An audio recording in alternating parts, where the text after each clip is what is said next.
Hello, students. All the students of class 7th are welcome on this portal.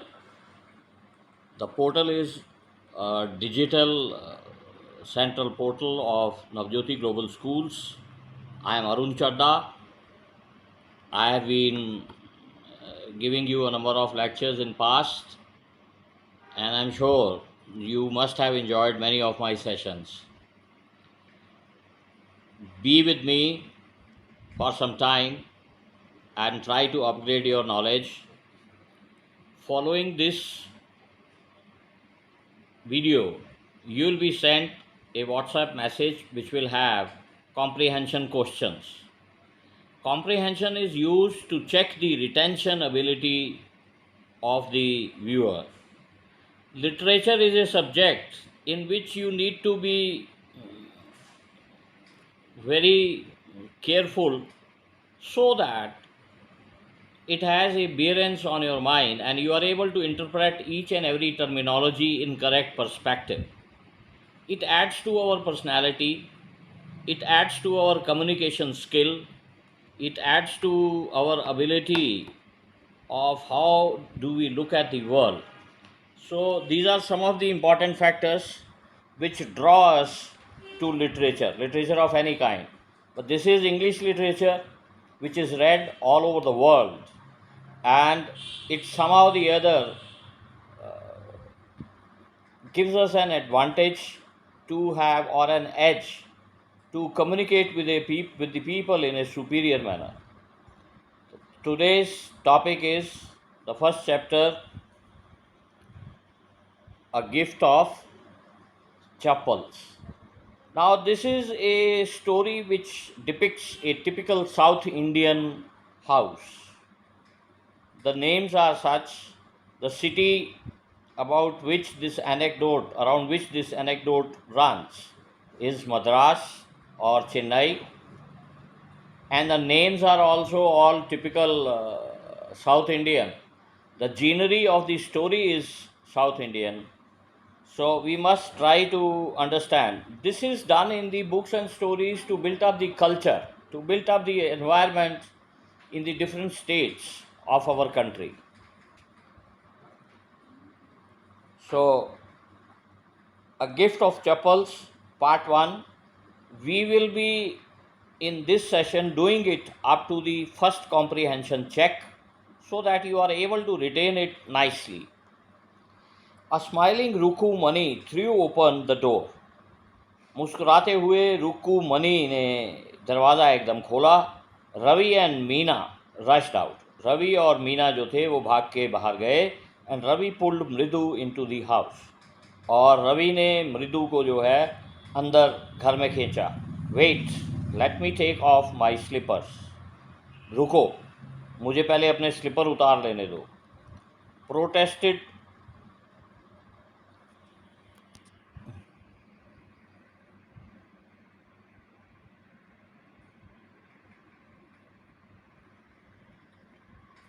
protested Mridu. She set them out neatly near a pair of large black ones. और उसने उनको neatly set out कर दिया. Black pair एक वहाँ रखा हुआ था उसके बगल में. Those were grey actually with dust. और वो ब्लैक स्लीपर्स जो वहाँ रखे हुए थे वो शायद मिट्टी से भरे हुए एकदम ग्रे हो चुके थे. You could see the clear mark of every toe on the front part of each slipper. और जो है एक तरह का एक मार्क सा पड़ा हुआ था शायद मिट्टी के कारण. The marks for the two big toes were long and scrawny. जो मार्क थे वो कुछ ऐसे लग रहे थे जैसे कोई पतले पतले पैर हों जिसके पंजे कुछ पतले पतले हों. स्क्रॉनी का मतलब होता है slim and thin. Then Mridu didn't have much time to wander about whose slippers they were. मृदु के पास इतना टाइम नहीं था कि वो चेक करे किसके स्लीपर थे. Because Ravi dragged her to the backyard behind a thick bitterberry bush. और रवि जो था उसको खींच खींच के पिछले अपना उनका जो किचन गार्डन होगा उस टाइप की कोई जगह होगी, ग्रीन पैच जिसे कहते हैं, the backyard of the house, लेके जा रहा था जहाँ पर बिटर बेरी बुश, बेरीज जो होती हैं आपने देखा होगा आमतौर पे झाड़ों में लगी होती हैं, तो कड़वी बेरीज की कोई बुश थी। There inside a torn football line with sacking and filled with sand, और उसके अंदर एक पुरानी कोई फुटबॉल जो है वहाँ पड़ी हुई और उसमें मिट्टी भरी हुई थी, कोई फटी हुई फुटबॉल थी। टॉर्न का मतलब फटी हुई, और सैकिंग, सैकिंग का मतलब हम किसी बैग को या गनी बैग को सैक भी कहते हैं। तो वो फटी हुई फुटबॉल के अंदर मिट्टी या सैंड, रेता भरा हुआ था। Lay a small kitten, a very small kitten lapping up milk from a coconut half shell, और वहाँ पर एक छोटा सा बिल्ली का बच्चा बैठा हुआ जो है दूध पी रहा था। और लैपिंग का मतलब आपने देखा होगा, बिल्ली का बच्चा ऐसे छपाक छपाक की आवाज़ करके दूध पीता है, that is known as lapping. अपने टंग से उसको लैप कर रहा था from a coconut half shell, एक जो नारियल का आधा शेल होता है, हार्ड शेल आपने देखा होगा अंदर, उसमें दूध भरा हुआ किसी ने रखा होगा, वो पी रहा था। We found him outside the gate this morning, हमने वो बिल्ली के बच्चे को आज सुबह गेट के बाहर देखा था। He was mowing and mowing, poor thing, वो कैसे म्याऊं म्याऊं कर रहा था बेचारा। ये इन बच्चों के मन के भाव हैं। Meena, it's a secret, Amma says Patti will leave for our Paddu Mama's house. तो मीना ने कहा ये एक सीक्रेट है कि ये बिल्ली का बच्चा कहाँ से आया। अम्मा कहती है आज जो है पट्टी और वो मामा के घर, शायद उनकी मदर होगी जो मामा के घर जाएगी, if she knows we have a cat. Patti grandmother को कहते हैं तमिल में, तो यहाँ पर उन्होंने ये टिपिकल वर्ड यूज़ किया है। People are always telling us to be kind to animals, लोग हमें हमेशा कहते हैं कि हमें जो है हमारे मन में जानवरों के प्रति दया भाव होना चाहिए। But when we are they scream, ooh don't bring that dirty creature here, और जब हम दया भाव दिखाते हैं तो एकदम से शोर मचा देते हैं जितने भी बड़े हैं घर के, अरे ये गंदा सा जानवर जो है अंदर लेके कहाँ आ रहे हो। सेड रवि, रवि ने ये बात कही। Do you know how hard it is just to get a little milk from the kitchen, तुम्हें मालूम है रसोई में से दूध थोड़ा सा लेकर आना कितना मुश्किल काम है। पट्टी saw me with a glass in my hand just now, जो दादी माँ है उसने अभी एक ग्लास मेरे हाथ में देख लिया है कि ये दूध वहाँ से किचन में से निकाल के लेके जा रहा है। I told her I am very hungry, मैंने कहा कि मैं बहुत भूखा हूँ। I want to drink it, मुझे इसे पीना है। But the way she looked at me, उसने मुझे ऐसे देखा, I had to drink most of it to throw her off the scent, और मुझे जैसे मुझे सारा उसको पीना है। Then she wanted the tumbler back, वो चाहती थी उसके सामने सारा पीऊँ और उसको जो है वो गिलास वापस मिलना चाहिए। टम्बलर का मतलब glass. Patti Patti I will wash it myself, मैंने कहा दादी माँ मैं इसे खुद साफ करूँगा। Why should I put you to trouble, मैं आपको तकलीफ़ क्यों दूँगा, आप हमारी बूढ़ी हैं, बुज़ुर्ग हैं। I told her I had to run and pour the milk into the coconut shell, मैंने उनको बोला कि भाई मेरे को उसी वक्त भागना था और जो बचा हुआ थोड़ा सा दूध था वो उस कोकोनट शेल में डालना था, and then run back and wash the tumbler, और भाग के जो है मुझे वापस आके अपने ग्लास को धोना था, and put it back before she got really suspicious, और वहाँ रखना था इससे पहले कि पट्टी के दादी माँ के दिमाग में कोई शक पैदा हो। Now we have to think of some other way to feed Mahendran. उन्होंने बिल्ली के बच्चे का नाम रख दिया था महेंद्रन, और वो बच्चे कहने लगे कि अब हमें कोई और तरीका निकालना पड़ेगा कि महेंद्रन के दाने पानी का, दूध का, रोटी का कैसे इंतज़ाम किया जाए। Mahendran, the little kitties name is Mahendran. मृदु वॉज इम्प्रेस्ड। मृदु बड़ी इम्प्रेस हो गई रवि की बातों से। It was a real name and not just a cute kitty cat name. ये एक असली नाम था, और ये ऐसे ही जो हम निक नेम्स क्यूट किटीज़ के रख देते हैं, नन्ही नन्ही बिल्लियों के रख देते हैं, ये उस टाइप का नाम नहीं था। Actually his full name is Mahendra Varma Pallava Punnai, MP। और उन्होंने उसका पूरा नाम महेंद्र वर्मा पल्लव पुन्नई और MP पुन्नई for short if you like. तो उन्होंने पूरा उसका एक नाम, लंबा नाम रख दिया बच्चों ने। He is a fine breed of cat. ये एक बिल्ली की अच्छी नस्ल है। Just look at his fur. और ये जो टॉम कैट है, इसकी फ़र को देखो, जो इसके बाहर कोट है, बाल हैं, लाइक ए लायंस मेन। ऐसे लग रहा है जैसे किसी शेर के का चमड़ा हो।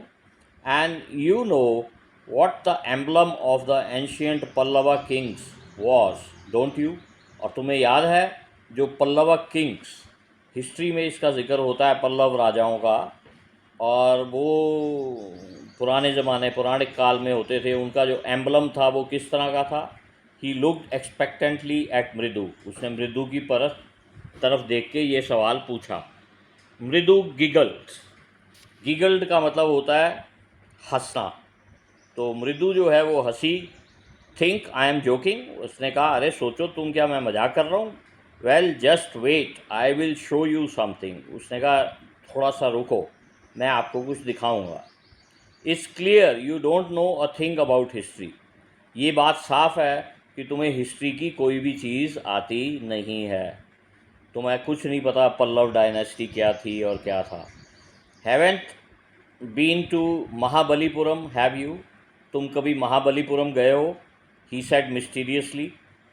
और शक की निगाह से देखते हुए उसने ये बात पूछी। Well when our class went to Mahabalipuram I saw a statue of his Thatha's. और मैं जब वहाँ गई तो मैंने महाबलीपुरम में स्टैचू देखा था थाथास,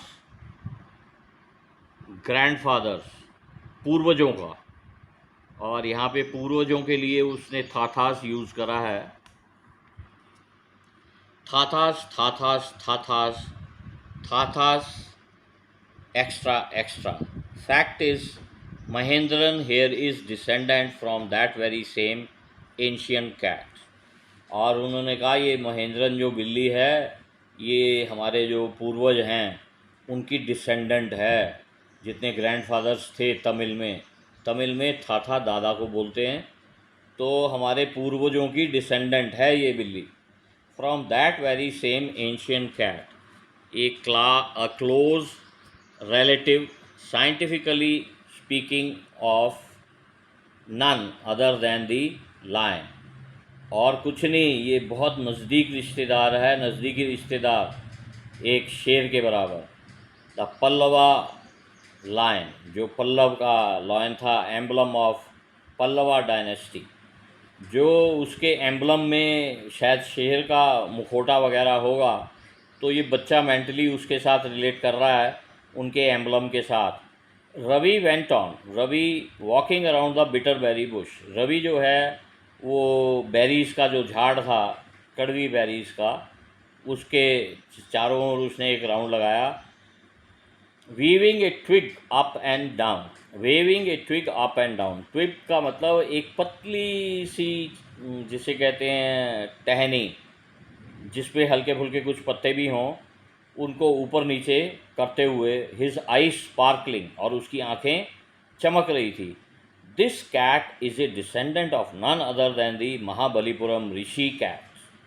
वो कहने लगा नहीं भाई, ये जो महाबलीपुरम की ऋषि बिल्ली थी ये तो उसकी डिसेंडेंट है. And if I may just remind you, और मैं आपको याद कराने की कोशिश करूँगा, दे वर्शिप्ड कैट्स. जो महाबलीपुरम के लोग थे वो कैट्स को वर्शिप करते थे इन एशियंट इजिप्ट. उनका ओरिजिन शायद एंशियंट इजिप्ट का होगा, मिस्र देश का, और मिस्र देश में भी बिल्लियों की पूजा की जाती थी.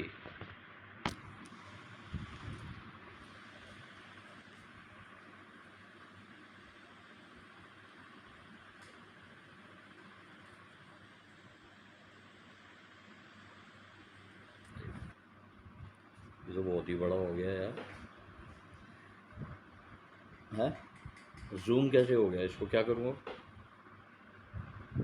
अच्छा. How he loved the sound of his own voice. और मीना एंड मृदु एक्सचेंज लुक्स. कि ये बिल्ली को अपनी आवाज़ कितनी पसंद है, और दोनों ने मीना और मृदु ने आपस में इशारे एक्सचेंज करे. What does that have to do with anything, Mridu demanded.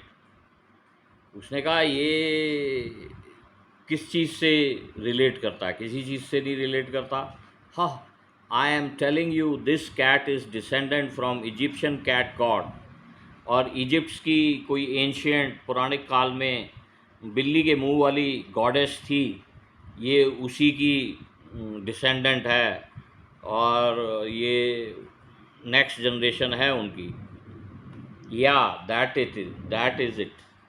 So well, one of the descendants of that cat goddess was a stowaway in one of the Pallava ships. तो वो जो कैट गॉडेस थी, वो जो Egyptians की, उसमें से एक बिल्ली कोई स्टो अवे का मतलब छुप के भाग जाना.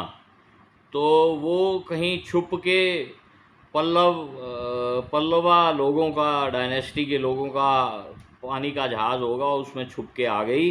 And his descendant was Mahabalipuram Rishi cat. और महाबलीपुरम के ऋषि कैट जो हैं वो एक्चुअली उसके पूर्वज थे. Ravi flourished his twig at Mahendran. और उसने फिर अपनी जो संटी है वो महेंद्रन की तरफ इशारा करने के लिए बताई. MP Punnai hurray whoopee he shrieked very pleased with himself. और उसने फिर उस बिल्ली को एड्रेस करा कि MP पुन्नई, तुम इधर आओ. श्रीक्ड का मतलब चिल्लाना या एक पतली आवाज़ में बात करना. वेरी प्लीज्ड विद हिमसेल्फ, और बहुत ही उससे जो है खुश. Mahendran looked up alarmed. He had just been sharpening his claws. और इतने में वो बिल्ली का बच्चा जो है वो थोड़ा अलार्म हो गया कि ये कौन लोग हैं मुझे घेर के बैठे हैं. और उसने अपने कुछ पंजों को ऐसे झाड़ना सा शुरू करा on the edge of the coconut shell. और वो जो कोकोनट का आधा शेल था उसके ऊपर. But worse than Ravi's awful woo eek was a screech. और एक फिर जैसे लोहे की खिड़की को इधर इधर हिलाओ तो उसकी आवाज़ आती है फ्रॉम द विंडो. तो विंडो में से शायद वो साउंड जो है क्रीच की sound I. What A weird sound. और इफ़ मृदु वॉज स्टार्टल. मृदु एकदम झटका सा खा गई. स्टार्टल का मतलब, वियर्ड का मतलब स्ट्रेंज या अजीब सी या भयभीत करने वाली आवाज़. What a weird sound if Mridu was startled. MP Punnai was frightened out of his wits. और वो बिल्ली का बच्चा भी जो है थोड़ा सा डर गया. Here standing on end, he bounced up and scurried towards a bamboo tray of red chilies. और वो जो है बिल्ली का बच्चा जो है उल्टा उसने यूँ छलांग मारी और झटके से भागता हुआ जो है एक बैम्बू ट्रे, बैम्बू की जिसे हम छट कहते हैं, छट टाइप की चीज़ पे लाल मिर्चियाँ सूखने के लिए किसी ने रखी होंगी. And had been set out to dry. Trying to hide beneath it he tipped a few chilies over himself. और उस छत के नीचे छुपने के चक्कर में उसने कुछ मिर्चियाँ जो हैं अपने ऊपर डाल ली. म्याओ, he howled miserably. और ज़ोर ज़ोर से वो बिल्ली का बच्चा चिल्लाने लगा. The creaking went on and on. What's that noise? said मृदु. वो खिड़की की या दो लोहे की घिसने की आवाज़ जो है, जिसे हाई फ्रीक्वेंसी साउंड जो है वो चल रही थी, उनको समझ में नहीं आया मृदु को कि ये क्या आवाज़ हो सकती है. That's Lali learning to play the violin, grunted Ravi. Ravi ने कहा वो लाली अपने कमरे में बैठ के जो है वो वॉयलन सीखने की कोशिश कर रही है और उससे ये चीपियों की आवाज़ आ रही है. She will never learn a thing. The music master just goes on playing like a train wheezing on and on. उसने कहा वो लड़की कुछ भी सीखने सूखने वाली, लाली जो है वो कुछ सीखने वाली नहीं है. द म्यूज़िक मास्टर जो उसको सिखाने के लिए आता है वो बस हर वक्त एक ट्रेन की सीटी की तरह उसके ऊपर अपनी स्ट्रिंग घिसाता रहता है तार पे.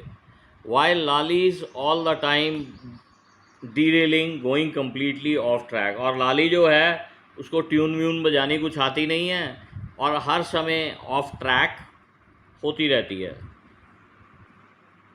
तो this is where we have reached our first comprehension point check, and we need to review this chapter. We look into some difficult words and meanings which you need to note down.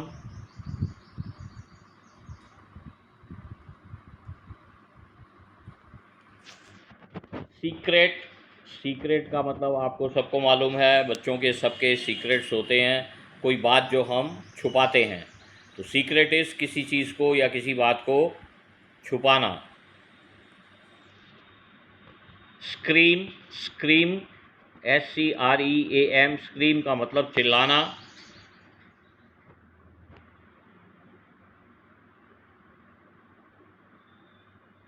Tumbler. Tumbler का मतलब glass.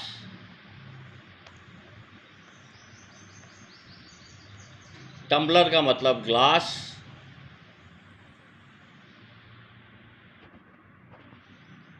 Cute. Cute का मतलब प्यारा, प्यारा सा. Cute. Cute का मतलब प्यारा.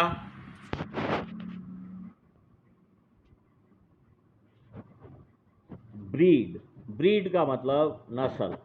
हमारे जिनके हम डिसेंडेंट हैं, जिनसे हमारी उत्पत्ति हुई है और किस ब्रीड के हैं.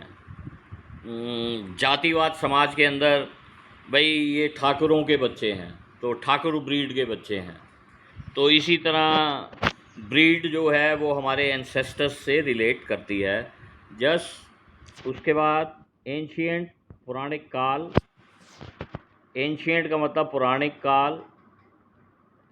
एक्सपेक्टेंटली एक शब्द है, एक्सपेक्टेंटली किसी से उम्मीद रखना. एक्सपेक्टेंटली का मतलब किसी से उम्मीद रखना. अगला शब्द है गिगल्ड. GIGGLED. गिगल्ड का मतलब हंसना. गिगल्ड का मतलब हंसना, थोड़ा खुल के हंसना जिसे कहते हैं. मुस्कुराने के बाद जो हंसी आती है उसे गिगलिंग कहा जाता है.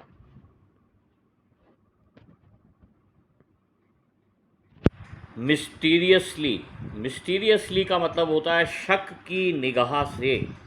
मिस्टीरियसली मीन्स विथ सस्पिशन, शक की निगाह से.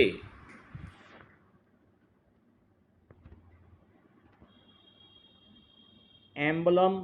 एम्बलम एक तरह का लोगो होता है. हर देश का अपना एक एम्बलम होता है. हमारे झंडे में भी आपने देखा होगा चक्र लगा होता है और वो चक्र जो है वो हमारा एम्बलम है. या 3 शेर गवर्नमेंट ऑफ इंडिया का एम्बलम है, रिपब्लिक ऑफ इंडिया का एम्बलम है. तो पहले ज़माने में भी राजा महाराजा लोगों के एम्बलम हुआ करते थे. आज की दुनिया में भी बड़े बड़े जो कॉरपोरेट हाउसेज हैं, जो कंपनीज़ हैं, उनके भी अपने एम्बलम होते हैं जिनको हम लोगोज़ कहते हैं.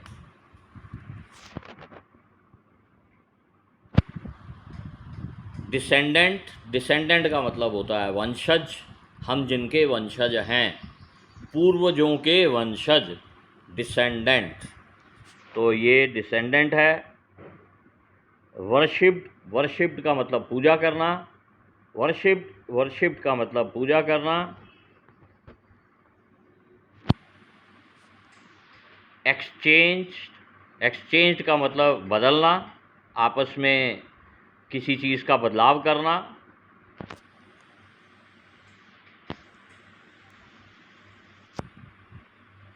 फ्लरिश्ड, फ्लरिश्ड का मतलब जिसे कहते हैं सुखमयी होना, समृद्ध होना।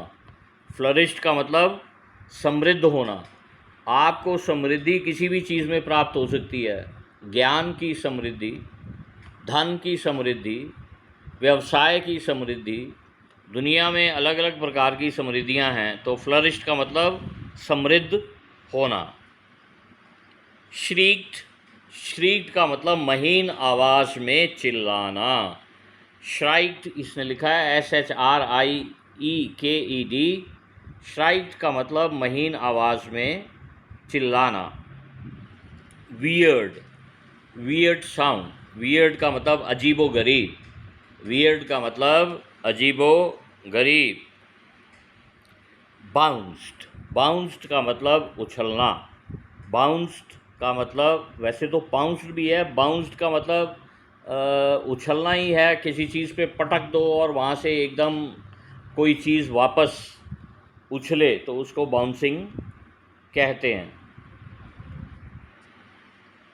बाउंसिंग जो है वो हमेशा ऊपर की तरफ होती है, पाउंसिंग जो है वो एक टारगेट की तरफ होती है। आप सामने या नीचे किसी चीज़ पे जब पड़ेंगे कूद के तो दैट इज़ पाउंसिंग। बाउंसिंग इज़ जब आप उछलेंगे। हाउल्ड, हाउल्ड का मतलब एक इसे गुर्राने और मियाने के बीच का ये शब्द है। आपने देखा होगा डॉग्स वगैरह भी रात को ऊ की आवाज़ करते हैं, दैट इज़ हाउलिंग। और बिल्लियाँ भी एक तरह की परिंग साउंड करती हैं, जो उसको भी एक तरह की हाउलिंग ही कहा जाएगा। गर्जन होती है हल्की सी ये।